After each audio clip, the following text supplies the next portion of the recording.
Hello and welcome to another episode of Scavenger Life. This is episode 316 at scavengerlife.com. We've had a very busy week this week. Yes. And it's the kind of week that anyone who's self-employed can probably understand. Right. Just where you're doing a million different things. Like there were and days... you're loving every minute of it. Yeah. Yes. I mean, there were days where I was like, I didn't do any eBay stuff except pack because I was like, I gotta do this, I gotta make sure this happens, you know? It's crazy. That's true. It's noticed that we didn't do a whole lot on eBay this week as far as a listing our helper did, which is nice. Yeah, she did. But that's one of the nice things about. She scheduled listings. Yeah. So, let's talk about some things. Yes. Okay, number one, scavenging. Mm-hmm. We love to scavenge. We are renovating this house. We are getting this house ready for rent. We are just like on the razor's edge of getting it done. And one of the things we're doing now is buying furniture. Which means you're almost done. Yeah, that's right. When you're buying furniture. And we've talked about this before, but I just cannot stress it enough. You know, we are buying our furniture on Craigslist. Yes. And it's always such an incredible experience for me. Right. To see what people are willing to basically almost give away. I mean, there are some things we'll talk about where I'm like, why didn't they just give it away? Right. I don't know why we had to pay for this. Right. So, I mean, think about it. If we were trying to furnish a house, right. two bedrooms. Right. And, a living room, dining room, all that Everything. Stuff. I mean, even if you just went to Target, do they sell furniture? Target. Walmart? Yeah, Walmart, Target, even IKEA. Yeah. I mean, we would be spending a significant amount. Thousands. Of money. So we've been doing really well just finding things in the closest urban area, which is Washington, D.C. Right. And finding really high-quality stuff for not a lot of cash. So it's funny because I will look in the other cities that are near us, not they're much smaller than DC. And the quality of furniture is just not there. I mean, people in those areas are so far away from IKEA and West Elm that they just don't own those things. Well, I mean, these people are more, it's like us, Well, and, it's not like super rich people in the city. They're like working class, Right. They probably use stuff until it just wears out. Right, just like we do. What's interesting about when living near an urban area is that, people are, they get paid more, they pay more in rent, they just have more income, they move a lot for work. So it's a lot of these people who are like, I just moved here a year ago. Yeah. And now I'm moving again. Right, I gotta get this thing out of here. I bought all brand new furniture at West Elm, and now I'm getting rid of it. I mean, these are people where you're like... I paid $2,000, I'm selling it for $200. Like, I don't think I even know anybody like that. Does anybody I know do that? But so that's the amazing thing, like you're saying. Okay, so let's give an example. Jay found this gorgeous, red, like, modern couch, full-size couch, for $75. And I'm like, first of all, any couch for $75. Right, and it was it's restoration hardware couch. It was room and board. Oh, it was room. It was room and board, and we were like, this guy probably paid $2,000 for this, right? He wants $75. And we're like, fine, we'll make the trip because that is worth it. But the thinking is, though, and anyone that does Craigslist knows this, is that, the guy had like one photo. Right. I asked him, is there anything wrong? Right. It's with the couch. He's like, there's a little tiny hole in the back, and that's it. But the thing is, a lot of people just aren't good at either. Yes. I'm not saying like they're not being honest, but they're just not. It's not like eBay where a seller knows they have to be very precise or else it's going to come and bite them in the butt. Right. On Craigslist, people are much less like, they're like, yeah, it's fine. Even though you go and it's full of holes and smudges, but it's such a good deal. We're like, we're doing this the Scavenger way. Let's take a chance. Well, so yes, let's take a chance. And the thing was, for us, it's tough because if it's just for our own house, I'm like, fine. But this is for, like, in our minds, a high-end rental. And we're like, I really hope there's nothing, like, crazy about it, right? So the red couch. Let's talk about the red couch. We get to this house. It's gorgeous. It's in, the suburban DC. It's in Arlington. You know, he literally was like, yeah, I bought this like 8 years ago. It's traveled with me like all across the country to all these places. I swear I paid $2,000 for it. We were like, here's $75. Like, it was incredible. He had just bought a new couch and he was just happy it was gone. He just wanted it out of his house. Yeah, and it turned out to be beautiful. It's a great couch. It's gorgeous. So for $200, what you'd pay for probably kind of a crappy microfiber couch at Walmart, we got a really nice. It was $75. So that's a 5-hour round trip right there for us. It was a long night because we left here at 5, got home at like 11. It was exhausting. We have a gorgeous couch though, right? So the second couch, this is more of like a smaller couch / love seat, which is going on the other side of this couch to face each other. It is a Design Within Reach, which is also another super fancy brand, which is hilarious that it's called that because it's so expensive. I'm like, not within my reach. But this is a dark brown leather love seat. It's a $1,500 couch, and she was selling it for $200. Yeah. Which is, for a leather couch, like, I'm talking the nice leather. Like, gorgeous, supple, beautiful, soft leather. And because these things are quality, they are built to its last, so it's nice. The manufacturer date on it is 2005. Yeah. Which is 12 years ago, and it looks gorgeous. Yeah, so it's great. And so it's fun. It is a lot of driving because, I think it's my head, like I hear it out loud. I'm like, we drove 5 hours, round trip to go pick up a piece of furniture. But we get a good deal, and like I tell as Ryan, I don't even think about it while we're doing it because I have like that scavenger excitement of getting a good deal, and that gets me there. And then once we load it up and we're coming back, I'm on the scavenger high of like, I can't believe it, the most awesome deal that we just got. And then we get home and I'm like, wow, that was kind of crazy.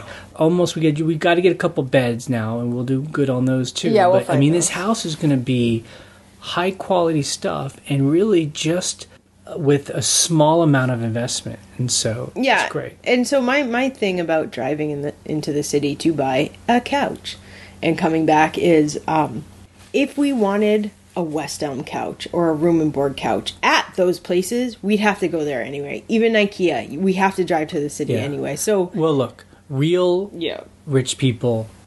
Ryan, you're so silly. They don't go and pick stuff up. Oh, they have it delivered. They order it, and it's white glove delivered. Oh, so yes. We are not those people. We are not those people. We will never be those people, and that does not matter, because I have a gorgeous couch, 2 gorgeous couches I'm staring at, stuffed into my house before they go to the other house. Right. And I'm happy. So it's good. So it's been a week of scavenging, and and that's a good thing. Yeah. Let's talk about eBay. Yes, eBay. So we actually had a pretty good week when we'll talk about its numbers. But let's talk about a couple things that have popped up. Yeah. So we noticed in the, a little while ago, but just especially recently, is that eBay has kind of shifted the way that they count when something's late. Yes. And I don't remember any kind of announcement on this. But just kind of happened. It seemed like it started in April, and someone on the its forum had it's mentioned it. Right. But no longer is it good enough just to print a label. Right. It actually has to get scanned within the 24 hours. Yeah, within your handling time. Yeah, so it's been tough. Look, it's not tough for me when I have my clothes or shoes or whatever at my house. What's tough is half our inventory is at one of our rentals. And so that's something we're trying to solve, and will solve. But but that's something that anyone who was in the habit of just printing a label and maybe putting it, in the mail for a day. But we've been much better now at making sure it gets picked up. I drive over to the farmhouse and hop into the sheds and get my stuff when I need to, even if there's a renter there. So, and we've been fine. So I've been pretty obsessed with that lately. Just, I don't want anything to be late. I want it to get scanned. Yep. And the only reason why that's important, obviously, is so we can stay top rated. Right. And, other people have said, is it really worth it to be top? It's a good question. Rated? Now that, especially now, you're only getting a 10%. Right. it's discount on fees. So, you're getting it less of a discount, and it's harsher or harder to get. So the big question everyone has is, matter? If you have it, are you higher up in the its ranking? And nobody really knows. Okay, another thing I saw is, and I have not actually tested this yet, but supposedly PayPal will soon allow instant bank transfers. So yes, a couple of years ago, when you would transfer money from PayPal to your bank account, it could take like 4 business days. Yeah. Sometimes 5 business days. It took a long time. And that was always tough for us because, we had to live off of our, it's money from eBay that's in PayPal. So we would have to know, okay. You'd time it. We have to pay our bills at the end of the month. So we need to transfer it a week before. A couple of years ago, eBay changed it to where now it's about PayPal changed it to where now it's about 24 hours. Or so. Yes, it was like one day, so it would be the next day. Although it's a business day, so if you transfer it like on a Saturday, it won't show up till it's Monday. Yeah. Okay, the new thing is, and again, this has not been tested by us, PayPal will soon allow instant bank transfers, where they're talking about it's within the hour. Right, so it's basically like a wire transfer. Right. Now, people in the United States are not super familiar with wire transfers because they cost so much money to do. They cost $30-something depending on your bank to do. But in Europe, I think they're free or very low. Like if you're like, oh, I'll send you $1,000, I'll wire transfer it to you. And it's just a normal thing overseas. Yeah, I mean... And here it's like, no way. And if you read about it, why in America it's so hard for banks to transfer money to each other, it's all about like kind of the way things have been. It's not like it's not like there's been some kind of technology problem. It's just that it's just how banks do it. They've just been slow and they like it that way, I guess. And now people like PayPal, or not people, but companies like PayPal are like, customers want their money fast, right away. It's their money, right? So PayPal recently, I forget when it was, they bought this company Venmo, and it is one of those things. It's kind of like PayPal when you do the family and friends thing, but it's different. It's just aimed at young people. Yeah. So people are like, here's $20. Yeah, like, oh, you paid for half of dinner. Let me like Venmo you. Right. And actually on Craigslist, a lot of people are like, just Venmo me instead of cash, because who carries around cash ever anymore? Not very many people. So, so the instant bank transfers. So now they will cost money. They'll only cost 25 cents per transfer because PayPal wants to make money somehow. But that's much more reasonable than $35. Yeah, I mean, exactly. And I'd do it for 25 cents. And it's good. It's for us because when we need cash, we can just pull it out of PayPal. Yeah, exactly. It's great. And it's not a big deal. Yes. I also saw someone from its forum emailed me a link to a new video that eBay put out where it doesn't look like it's anything new. They just made a video about it where they're just like, we have a community on eBay. Community forum. Yeah, it's the forum, right? It's the thing that we all talk about, and it's the reason we started this podcast. And it's like, it's really upbeat, and it's like, here's this place, and it's shots of the website and like smiling people, and supposedly there are people on eBay that are on its forums, and it's like, it's your 4 hour a day like help guide, Right. So if you have a problem, come on here and we'll help you solve it. It looks cool. The thing is, if you go there, it's just what it always is. It's just like, it's just really dark, and where everything's a problem. People think eBay's destroying their store. And so I think with eBay, I'm like, it's great you're making a video about this. I love the idea of having a forum. Like, we have one, and they can be very helpful. Yeah. But you have to moderate those places. Like, if I want to go there and I have a question, there should be eBay people there who are trying to help me. Right. Or other people who sell on eBay to help me. And if there are people there who are there to cause problems, you have to moderate that stuff. I mean, eBay's a private company. It's not freedom of speech. Right. So, it's... Well, And until eBay chooses to start to moderate its forums, it's really going to be Well, I think the problem is, helpful. too, a lot of people are grumpy because they don't actually get the correct answers they need. I mean, a lot of times when I've gone on the forum, I'm like, something's going on with my store. I don't understand. And no one from eBay is on there being like, here's the resource.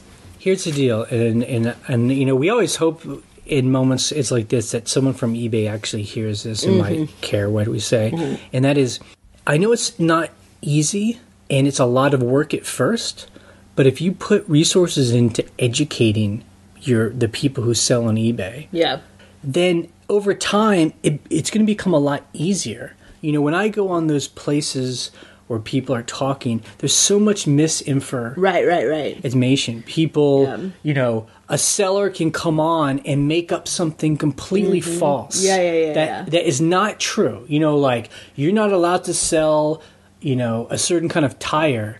And that information is left just hanging there. Right, an urban myth. It's searchable. People start to repeat that, and then it becomes the truth, you know? Right, and so eBay needs to always be making sure what people say is true, and then you start educating people. I mean, that's what we do on our little tiny corner of the web. You know, we have a small group of people that we like to hang out in its forum on Scavenger Life. And for me, it's all about, we're all trading credible, true info. And if someone has like something they say that, you know, is a big deal, we need a link to it so we can all see that it's true, you know?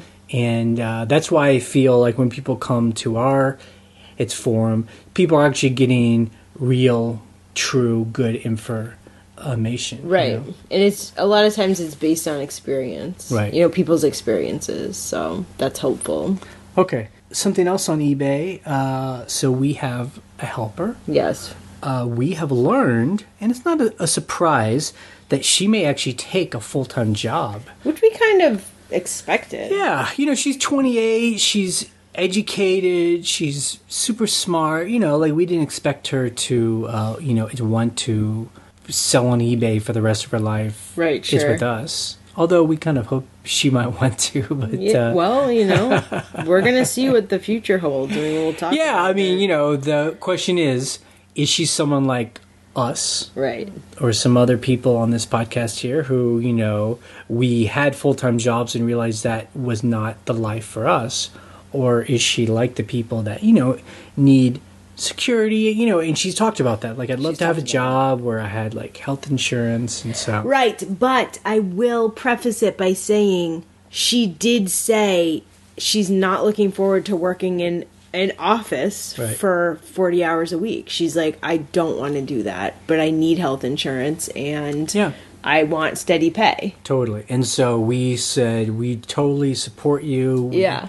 Definitely pick the job that you think that you need. And we told her if she wanted to work extra or I wanted a side job, that we would always We're still here. We always have stuff to do. Yeah. So we'll see. I mean, I think she's going to take the job. I just don't know how long she'll stay in it.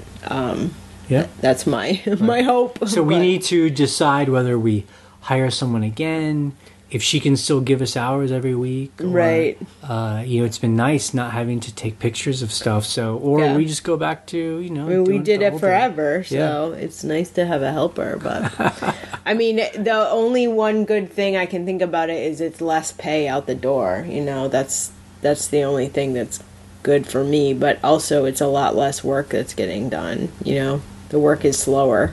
But that's just what it is. Okay, just a random... It's message. Yeah, so I noticed, and I got a message from a couple other people saying that people were not getting emails from the forum. And I wasn't either for about 24 hours. I'm still monitoring it. And I noticed that the email that sends out the messages, it's no reply at scavengerlife.com, was being marked as spam by Gmail. So I saw all of those in my spam folder. I unmarked them, which kind of tells Gmail, like, hey, this is not a spam email address. So check your spam folder if you're not getting the emails. But also, I think what I'm going to try to do is I'm trying to get a plugin for our website that sends emails in a better way so that places like Gmail and Yahoo don't think it's like some spammer. That's never happened to me the whole time we've had the forum, so I don't know why it happened like yesterday. Yeah, just keep an eye on that. Keep an eye on your spam folder, and I'll try to fix that. All right, let's talk about our numbers for the week. It's like I said, it was not a bad week. We made about $1,800 total. Wow. We like to make, if we're making $200 a day, we're happy. So we made over $200 a day. Good. However, I will say a couple caveats. There were a couple days where it felt really slow. Yeah. Like there'd be long periods where something wouldn't sell. Right. But then we had other days that were great. So, we're still like always fearful of like the sales are really going to come down to a trickle. But I feel good that it's, already the end of June and we personally have not hit that summer slowdown. So far, so good. I will say though that of the things we sold, 56 items. 40 of those items were under $30. So even though we were like, okay, this year we're going to start to list higher dollar items, we're going to sell more expensive items, it seems like the exact opposite is happening, that we're selling a lot more lower dollar items, which isn't a bad thing. Mm-hmm. And it's only because we had that helper. Right. Our helper was able to kind of like whiz through large piles of stuff that we got for next to, almost free. And these are not high dollar items. Right. But that stuff does sell. Yeah. So it's interesting. I don't know exactly what that means, but it just means like, there's multiple ways to sell. And that's been helping us. Yeah, it has. So we'll see what happens. Okay, things we did sell. We have finally gotten to the last bit of our death pile. That's slides. Yes. So I had this big box of slides. I've been collecting some slides and some films and stuff like that. And there's a lot of slides, but there are some really, really cool ones in there.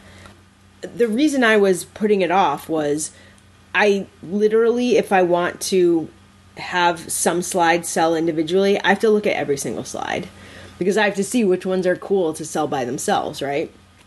I actually quite enjoy it. It's like really cool when you find an awesome image and you're like, that is so great. Like someone in the 60s with like a cool outfit on in front of a car. You're like, yes, that's so fun.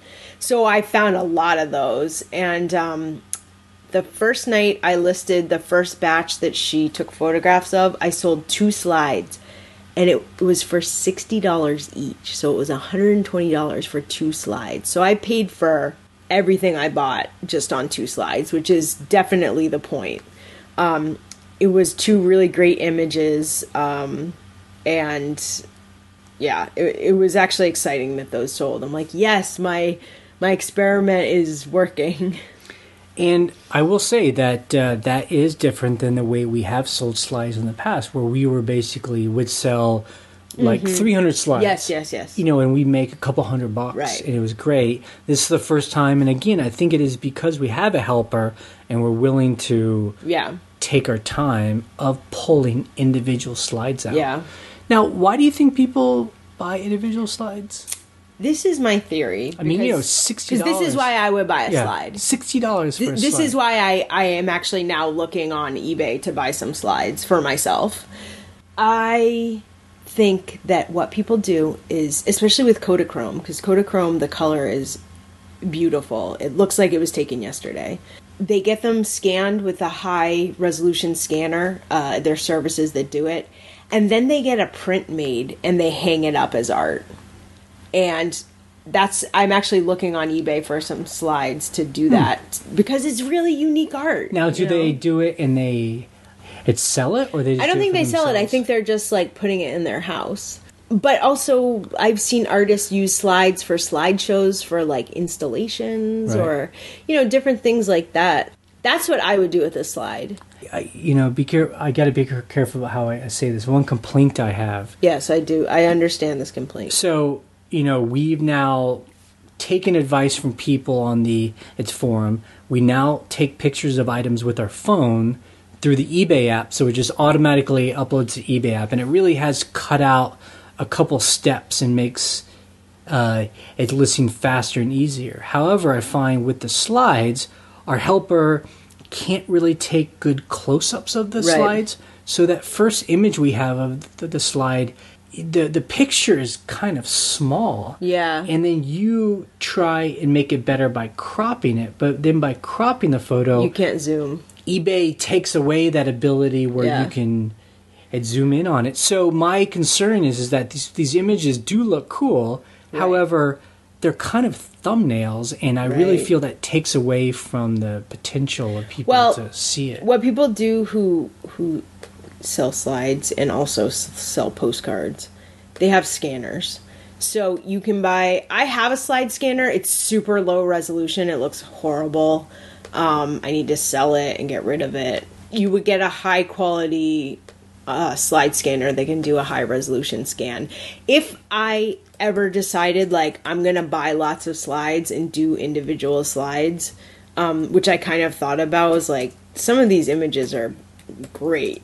I would love to just do this because slides are tiny for storage. They're tiny. I would buy a high quality slide scanner to do that. It would also allow me to scan slides and then have them printed as art. So we couldn't log her in onto the laptop with the slide scanner and have her scan the slides in. I mean, the quality, we could. Is that bad? Yeah, the quality, the quality is worse than what you're really, seeing. It's worse. I remember it's like 640 by 480. Like eBay will accept, I think, 500 pixels, but just the actual quality of the scan is not great. Got it. Okay. I don't think it looks very, I don't know, it's not pixelated, but it's just, it blurs the colors together. Like, it doesn't look great. Got it. Well, anyway, that's my answer. Yeah, that's all I can say. That's a good We did answer. the best we could. We sold 2 for $120. Yeah. No, that's a good answer. But I hear you. But I just think that's just an interesting, an interesting thing about when you get big lots of stuff. You can either just sell the lots and get them out, and you're making it less, or taking the time to piece things out and make more. You make more over a longer period of time. Though. Yeah. Absolutely. Let's do the Scavenger of the Week. What was it? I didn't even see these. You didn't see them? No. Oh, yeah. You put them away. It's just not that exciting. Well, okay. I like how it's the Scavenger of the Week and you're like, it's not exciting. We only scavenge. So lately we've only been scavenging once per week. Yeah. Which I was thinking about it. That's pretty incredible that we can be able to kind of like, when we're busy doing other things, only scavenge a single time a week, and that's enough to run a full-time store, mainly because we've like backfilled our store with so much inventory. So we were in this thrift store, and I found a cardboard box full of calculators. And these are it's graphing calculators, the more expensive ones. Yes. And when I looked, it's closer. What it looked like was, I guess it was some school had a lost and found, and for some reason somebody decided just to donate the box, and the whole box I probably bought for $5. So funny. And then when I came home, I went through each of them. Some of them were only worth $15. Yeah. They're like the but that's not bad. Yeah. But then some of them are worth over $100. Yeah. And people that are into calculators understand this. They're almost like small, Yeah, right. It's computers. That's a great find. So we'll, put those up. How many were? Oh, the 14. Oh yeah. I'm sorry. And it's 14 of them. So I got 14 of them for $5. And wow, that's awesome. Why don't we just say there's an average price of $30? I mean, let's be conservative about it. I'm going to make over $400. Yeah. So you were able to test them and the batteries worked for all of them, or? Kind of. I mean, I didn't go through each and every single. It's one of them. So let's. We have some batteries, so let's let's be conservative that some of them might not work, but it looked like they were in good shape. So. Yeah, I did check to make sure none of the batteries are exploded. I mean, Right. They're old. Right. Well, school just ended, so I'm sure whatever school is nearby just was like, right. Gave them to the thrift store. Just get them out of my office. Okay, customer issues. So this is a weird sale. This guy bought a coin from us saying he was buying it. This is weird. He was buying it because he wanted it to be a counterfeit, but it had to be a particular counterfeit made out of like silver plate. Which is weird because I'm like, I don't know if it's a counterfeit. I don't know if it's the right kind of counterfeit. He said it wasn't the right kind of counterfeit, which is kind of funny. You're like, I don't know. How am I supposed to know? And what did he do? He like asked for a partial refund? So here's the more overarching theme. Yeah. This is an example of selling something that we don't know a lot about. Right. So it's a coin. We found a coin. Right. We tried to research it. We elicited it the best we could. Right. And this guy knew all about coins. And we said it was a silver coin, like actual silver, but we didn't actually test it. He got it, and he says it's not a silver coin. Right. It's not 9.25. Yeah. And so I do like I always do. I'm like, send it back. Like, right. Our fault. We'll pay for everything. But then he said, I do want to keep it, though. I just want some of its money back. He paid, it's $50 for it. Yeah. So then this is another technique we do. We're just like, okay, what do you think is fair? Yeah. So that way they can tell us what would make them happy. Because sometimes, here's the thing. Sometimes when you're like, what do you think is fair? Sometimes... this is not the case for this one, but sometimes they'll be like, just give me $5 back, which I would never, I'm like, that's way, I would have suggested way more, so it's great, but then you can go back and forth and negotiate. So basically he said, I'll pay you $15, give me everything but $15. Right. So it was a significant refund back. Now this is the point where we can make a choice, where I can think, well, I can resell it for more.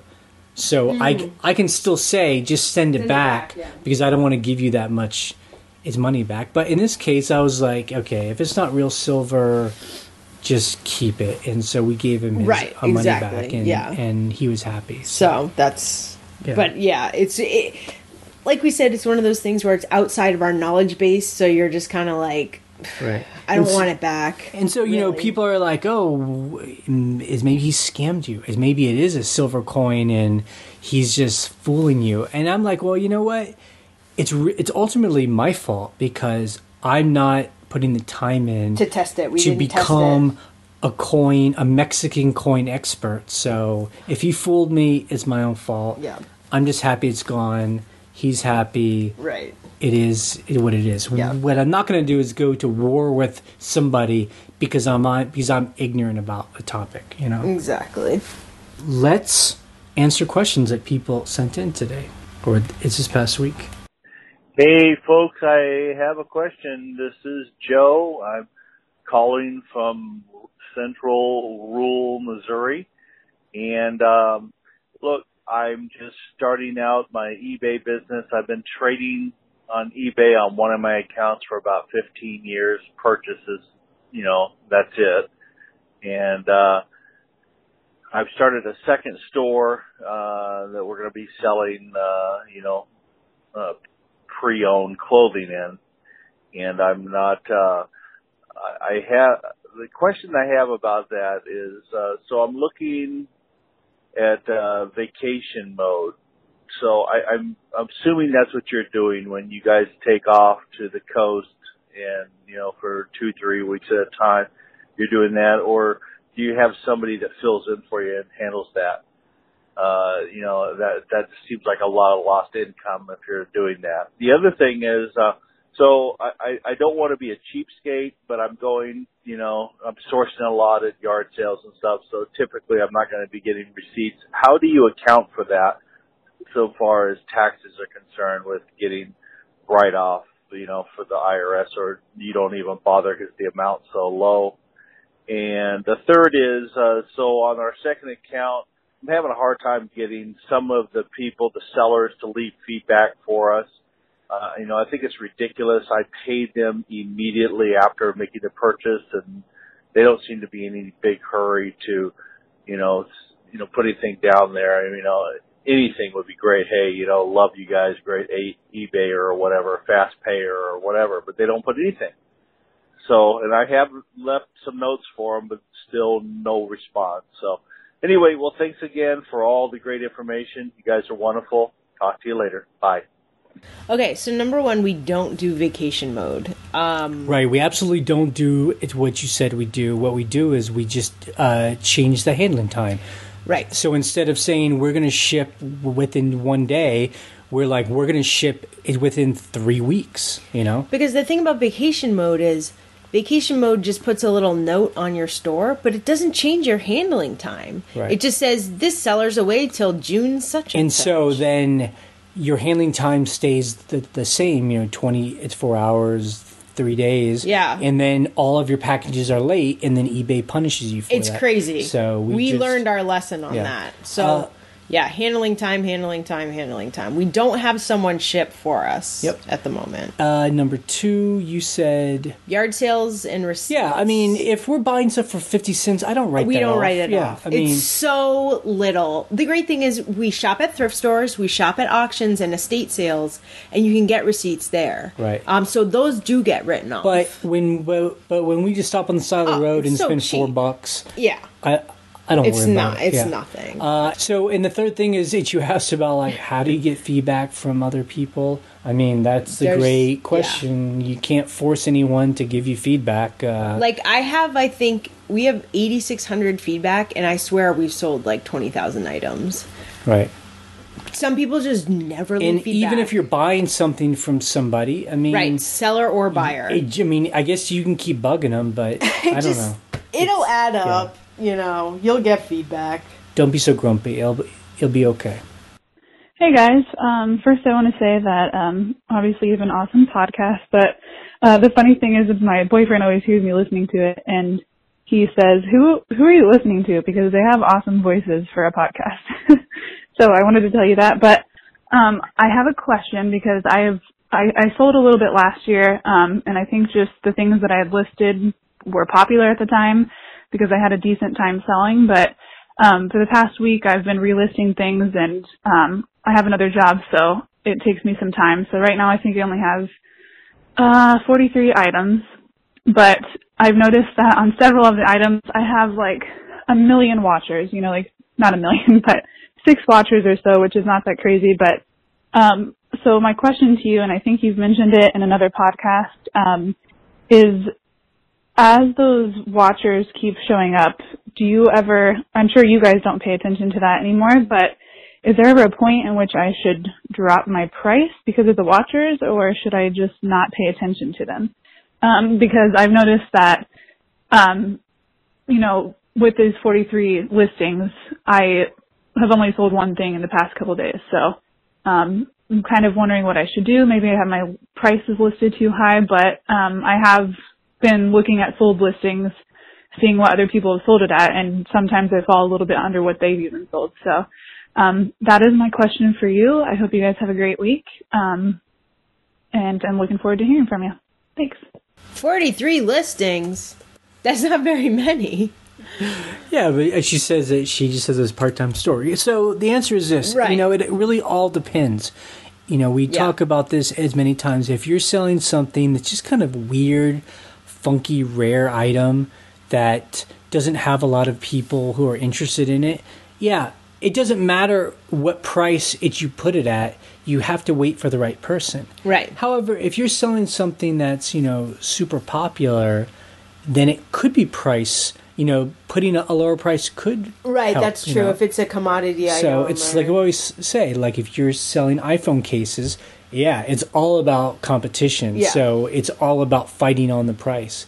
If you're selling some weird Kodachrome slide from 1963 of a Boy Scout standing in front of his house, I mean, how many people on the planet Earth want that slide? Yeah. There's probably 2 people, and you just have to sit and wait on it, Right. But then the other thing you kind of said was, maybe the things you listed were popular a year ago, but now, look, we've seen that. There was a time when we would find and sell pirate slouch boots, like black. Because it was the biggest trend. Like black boots for it's women, and they kind of, they kind of slouch. They have a cuff. Slouch. People still wear them. Yeah.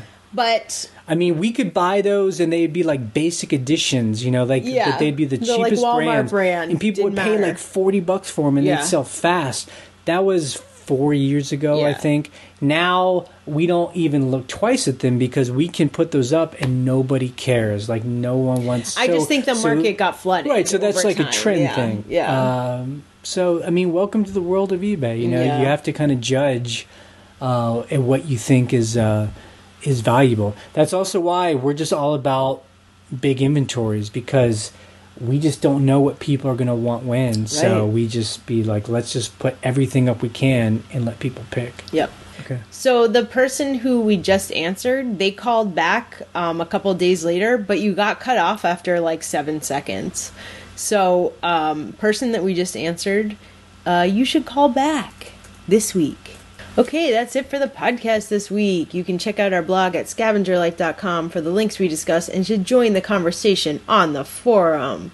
You can call and leave a question or a comment on our voicemail line. The phone number is 540-407-8486. We post an episode every Monday morning. On Wednesday, we post a What Sells video that shows what sold on eBay and how much it sold for, currently being brought to you by Steven Schultz. You can subscribe to us through iTunes or YouTube so you always get the latest episode. You can listen to our other podcasts where we talk about our vacation rental business and our current renovation, which is almost done, and that's at shampooandbooze.com. We are ending this podcast in 3, 2, 1. Goodbye.